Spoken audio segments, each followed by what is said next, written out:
Hi ಸ್ನೇಹಿತರೆ, ಎಲ್ಲರಿಗೂ ನಮಸ್ಕಾರ. ನಾನು ನಿಮ್ಮ ಕಾವ್ಯ. ಇವತ್ತು ಮತ್ತೊಂದು ಹೊಸ ಪ್ರೊಫೈಲ್ ಜೊತೆಗೆ ನಾನು ನಿಮ್ಮ ಮುಂದೆ ಬಂದಿದ್ದೇನೆ. ಪ್ರೊಫೈಲ್ ತುಂಬಾನೇ ಚೆನ್ನಾಗಿದೆ, ನಿಮಗೂ ಕೂಡ ಇಷ್ಟ ಆಗುತ್ತೆ ಅಂತ ಅನ್ಕೊಂಡಿದ್ದೇನೆ. ಹಾಗಾಗಿ ಎಲ್ಲಿಯೂ ಕೂಡ ಸ್ಕಿಪ್ ಮಾಡದೆ ಕೊನೆ ತನಕ ನೋಡಿ. ಬನ್ನಿ ಮೊದಲು ಇವರ ಪರಿಚಯನ ಮಾಡಿಕೊಳ್ಳೋಣ.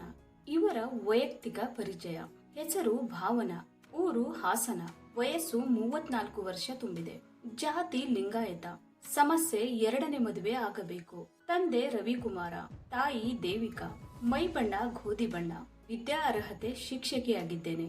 ಕಷ್ಟದ ದಿನಗಳು ಹೀಗಿದ್ದವು. ಗಂಡ ಸಾಲ ಮಾಡಿ ಊರು ಬಿಟ್ಟು ಹೋಗಿದ್ದಾರೆ. ಊರ ಜನ ನಮ್ಮನ್ನ ಬದುಕುವುದಕ್ಕೂ ಬಿಡುತ್ತಿಲ್ಲ. ಗಂಡ ಇಲ್ಲದ ಜೀವನ ಪ್ರಾಣಿಗಿಂತ ಹೀನಾಯವಾಗಿದೆ. ಒಂಟಿ ಹೆಣ್ಣು ಸಮಾಜದ ದೃಷ್ಟಿಯಲ್ಲಿ ಕಲಂಕಿತಳಾಗಿರುತ್ತಾಳೆ. ಜೀವನದ ಸುಖ ದುಃಖ ಹೇಗೋ ಸಹಿಸಿಕೊಂಡು ಬಾಳಬಹುದು, ಆದರೆ ವಿರಹ ವೇದನೆ ಸಹಿಸುವುದು ತುಂಬಾನೇ ಕಷ್ಟ. ಬದುಕಿನ ಕಷ್ಟ ಹೇಳಿಕೊಳ್ಳಲು ಒಬ್ಬ ಸ್ನೇಹಿತ ಕೂಡ ಇಲ್ಲ. ತುಂಬಾನೇ ವಿಚಾರ ಮಾಡಿ ಎರಡನೇ ಮದುವೆ ಆಗುತ್ತಿದ್ದೇನೆ. ಹುಡುಗನ ಸ್ವಭಾವ ಹೀಗಿರಲಿ, ವಿದ್ಯಾವಂತನಾದ ಹುಡುಗನೇ ಆಗಿರಬೇಕು. ಓಕೆನಾ? ಒಳ್ಳೆಯ ಸ್ವಭಾವದಿಂದ ಕೂಡಿದ ವ್ಯಕ್ತಿ ಆಗಿರಬೇಕು. ಯಾವುದೇ ದುಶ್ಚಟಗಳಿಗೆ ದಾಸನಾಗಿರಬಾರದು. ಜೀವನದ ಪ್ರತಿ ಹಂತವನ್ನ ಎದುರಿಸುವ ಸಾಮರ್ಥ್ಯ ಇರಬೇಕು. ಹೆಣ್ಣಿನ ಮನಸ್ಸನ್ನ ಅರ್ಥ ಮಾಡಿಕೊಂಡು ಬದುಕುವನಾಗಿರಬೇಕು. ಸ್ವಂತ ವ್ಯಾಪಾರ ಅಥವಾ ಉದ್ಯೋಗವನ್ನ ಹೊಂದಿರಬೇಕು. ಸಮಾಜದಲ್ಲಿ ಒಳ್ಳೆಯ ವ್ಯಕ್ತಿತ್ವವನ್ನ ಗುರುತಿಸಿಕೊಂಡಿರಬೇಕು.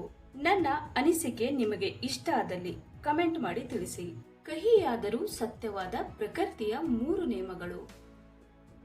ಪ್ರಕೃತಿಯ ಮೊದಲ ನಿಯಮ: ಹೇಗೆ ಗದ್ದೆಯಲ್ಲಿ ಬೀಜ ಹಾಕಿಲ್ಲವೆಂದರೆ ಅಲ್ಲಿ ಹುಲ್ಲು ಕಡ್ಡಿ ಬೆಳೆಯುತ್ತದೆಯೋ ಹಾಗೆ ಬುದ್ಧಿಯಲ್ಲಿ ಸಕಾರಾತ್ಮಕ ವಿಚಾರಗಳು ತುಂಬಿಲ್ಲವೆಂದರೆ ನಕಾರಾತ್ಮಕ ವಿಚಾರಗಳು ಆ ಜಾಗವನ್ನು ಆಕ್ರಮಿಸಿಕೊಳ್ಳುತ್ತವೆ.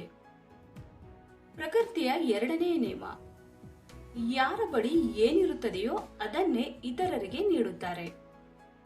ಸುಖಿ ಸುಖವನ್ನು ಹಂಚುತ್ತಾನೆ, ದುಃಖಿ ದುಃಖವನ್ನು ಹಂಚುತ್ತಾನೆ. ಜ್ಞಾನಿ ಜ್ಞಾನವನ್ನ ಹಂಚುತ್ತಾನೆ, ಭ್ರಮಿತ ಭ್ರಮೆಯನ್ನು ಹಂಚುತ್ತಾನೆ, ಭಯಭೀತ ಭಯವನ್ನು ಹಂಚುತ್ತಾನೆ. ಪ್ರಕೃತಿಯ 3ನೇ ನಿಯಮ: ತಮಗೆ ಜೀವನದಿಂದ ಏನೆಲ್ಲ ಸಿಕ್ಕಿದೆಯೋ ಅದನ್ನು ಜೀರ್ಣಿಸಿಕೊಳ್ಳಲು ಕಲಿಯಿರಿ.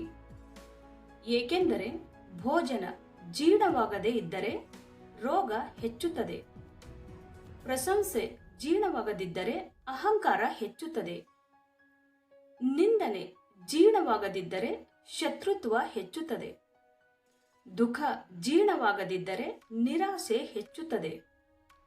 ಮಾತು ಬಹಳ ಕಹಿ ಇದೆ, ಆದರೆ ಸತ್ಯವಾಗಿದೆ ಅಲ್ಲವೇ? ನೋಡಿದ್ರಲ್ಲ ಸ್ನೇಹಿತರೆ, ಇವರಿಗೆ ಸಂಬಂಧಿಸಿದ ಸಂಪೂರ್ಣ ಮಾಹಿತಿಯನ್ನ ಕೊಟ್ಟಿದ್ದೀವಿ. ನಿಮಗೆ ಇಷ್ಟ ಆದಲ್ಲಿ ಒಂದು ಲೈಕ್ ಮಾಡಿ. ಹಾಗೆ ಯಾರಾದರೂ ನಮ್ಮ ಚಾನೆಲ್ಗೆ ಹೊಸದಾಗಿ ಬಂದವರಿದ್ರೆ ನಮ್ಮ ಚಾನೆಲ್ಗೆ ಜಾಯಿನ್ ಆಗುವುದರಿಂದ ಅವರ ಕಾಂಟ್ಯಾಕ್ಟ್ ನಂಬರ್ ಸಿಗುತ್ತೆ, ನೇರವಾಗಿ ಮಾತಾಡಬಹುದು. ಧನ್ಯವಾದಗಳು.